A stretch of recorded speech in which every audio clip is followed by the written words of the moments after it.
we said, what is cybersecurity?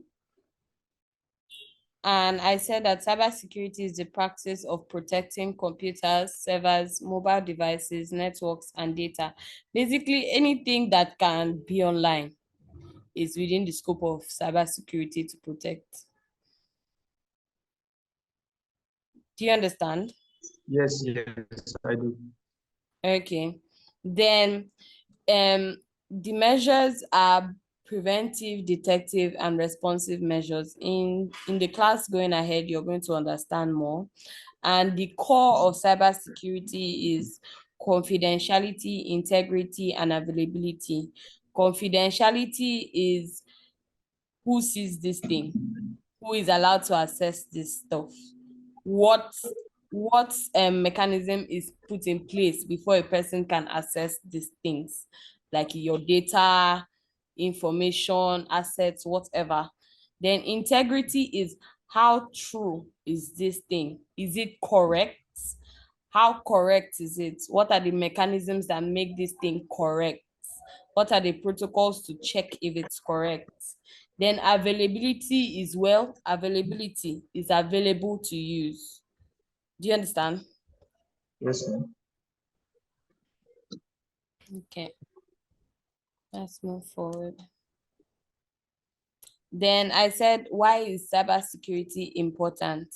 Because you have to protect sensitive data from theft and misuse. It is a way to ensure business continuity and avoid financial losses. It defends against cybercrime like hacking and phishing. And also, it is estimated that in like yearly, like by this year, cybersecurity damages or cybercrime damages will reach up to 10.5 trillion.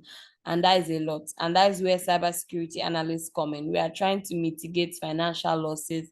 We are trying to mitigate human beings being cheated on or exploited on the internet or any cyber interface at all. Are you getting me?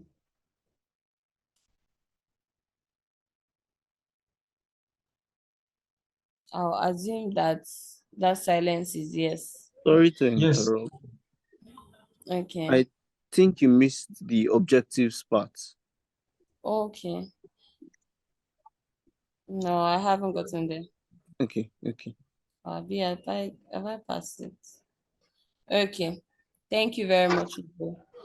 So in these objectives, like I said, you learn what cybersecurity is, the core of cybersecurity, common threats and attacks, and you understand and see different career paths in cybersecurity.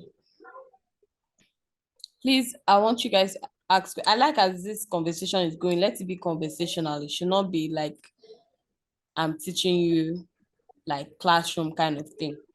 We are all grown people. Common cyber threats. Minus, what have you guys heard of cyber threats before? Have you been a victim of one? Yeah, I've faced a ransomware before. Or a ransomware? Wow. How did you get to be a victim of ransomware?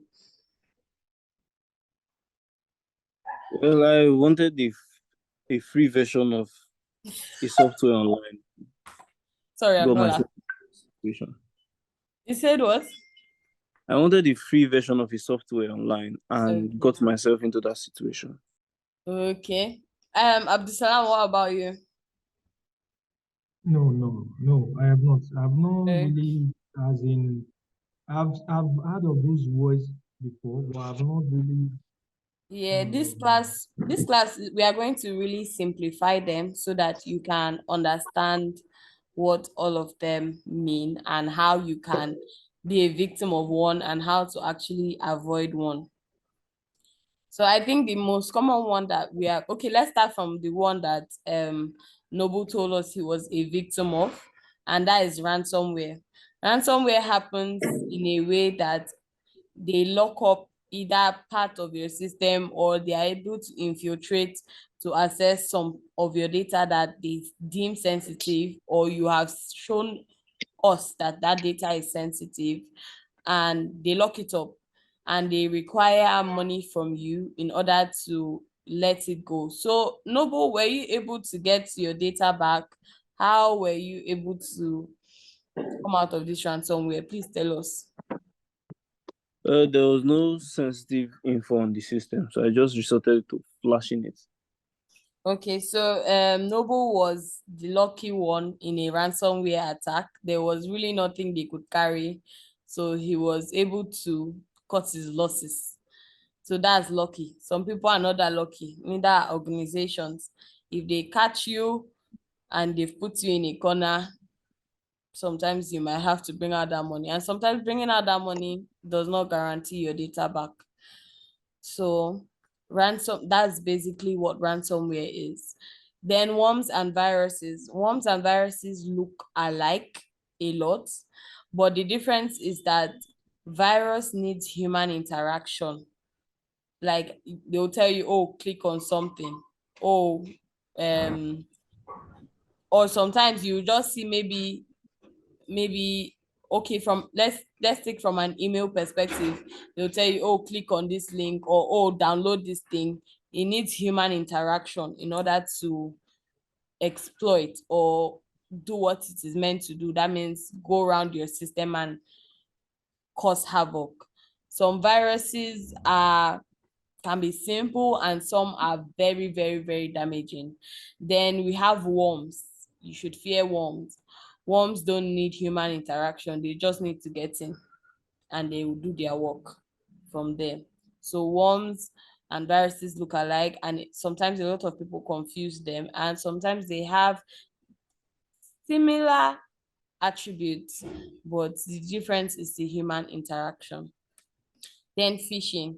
Phishing is a cyber threat and is more of a high level kind of cyber threat, because underneath it are different techniques like this malware, worms, and all those malwares you can see there is what people use phishing to do. So phishing is like a technique used to trick somebody. Either they use fear, they use intimidation, they use your greed in order to trick you into wanting to carry out an action for them so that they can exploit you. Then a man in the middle attack is one whereby, have you gone to a place and you have seen Wi-Fi before, free Wi-Fi? Yes. Have you gone to a place and you have seen free Wi-Fi that had, like, the name is like, let's say maybe the name of the Wi-Fi is Noble and you're seeing like two Nobles? Yes. You've seen.